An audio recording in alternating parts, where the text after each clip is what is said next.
చూస్తా చూస్తా కన్ను మూసుకొని కన్ను తెరిచేసరికి 2 ఏళ్ళు అయిపోయింది. ఇక మిగిలిండేది కేవలం 3 సంవత్సరాలు. ఈ 3 సంవత్సరాల్లో కూడా ఇంకా 1.5 సంవత్సరం ఇలా గడిచిపోయింది అని అంటే ఆ తర్వాత ఎలాగో చివరి 1.5 సంవత్సరం నా పాదయాత్ర కూడా ఎలాగో జరుగుతుంది. ఆ తర్వాత చంద్రబాబు నాయుడు ప్రతిరోజు సినిమా చూపించే కార్యక్రమం ప్రతిరోజు కూడా జరుగుతుంది. కాబట్టి ఆచి చికెన్ మసాలా చంద్రబాబు నాయుడు గారు చేసే ఈ రెడ్ బుక్ పాలనైనా, చంద్రబాబు నాయుడు చేసే ఈ అన్యాయాలైనా ఇక టైం దగ్గరకు వచ్చింది. ఆయన గురించి ఇక భయపడాల్సిన అవసరం లేదు. ఆ భయపడే రోజులు ఇంక పోయాయి. ఇక నుంచి చంద్రబాబు నాయుడిని గట్టిగా నిలదీసే కార్యక్రమాలకు శ్రీకారం చుట్టవలసిన రోజులు దగ్గరకు వచ్చినాయని మీ అందరికీ కూడా ఈ సందర్భంగా విన్నవిస్తాను. రాష్ట్రంలో సీట్లు కూడా పెరుగుతున్నాయి.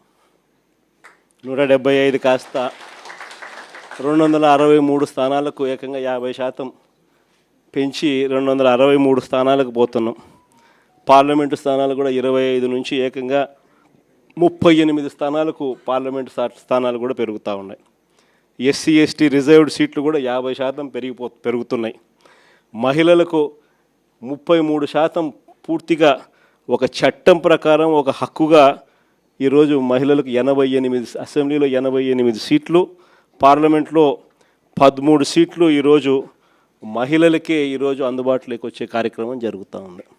ఇది నిజంగా మహిళా అభ్యున్నతికి మనము ఆ టైంలో మన గవర్నమెంట్ ఉన్నప్పుడు మనం ఏకంగా చట్టం చేసి 50% రిజర్వేషన్లు మహిళలకు లోకల్ బాడీస్లోను, మహిళలకు నామినేటెడ్ పదవుల్లోనూ, మహిళలకు నామినేషన్ మీద ఇచ్చే కాంట్రాక్టుల్లోనూ, టెంపుల్ కమిటీస్లోనూ మహిళలకు ఏకంగా చట్టం చేసి 50% మనం రిజర్వేషన్లు కల్పించిన దానికి ఒక అడుగు ముందుకు వేస్తూ మహిళలకు 33% రిజర్వేషన్స్ ఇస్తూ ఏకంగా ఈరోజు 2029లో మహిళలకు మరిన్ని సీట్లు, మరింత ఎంపవర్మెంటు మహిళలకు కూడా జరగబోతా ఉంది.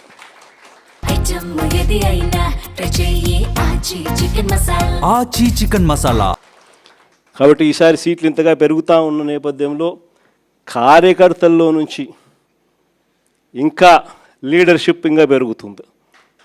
ఇది మాత్రం అందరికీ చెప్తా ఉన్నా.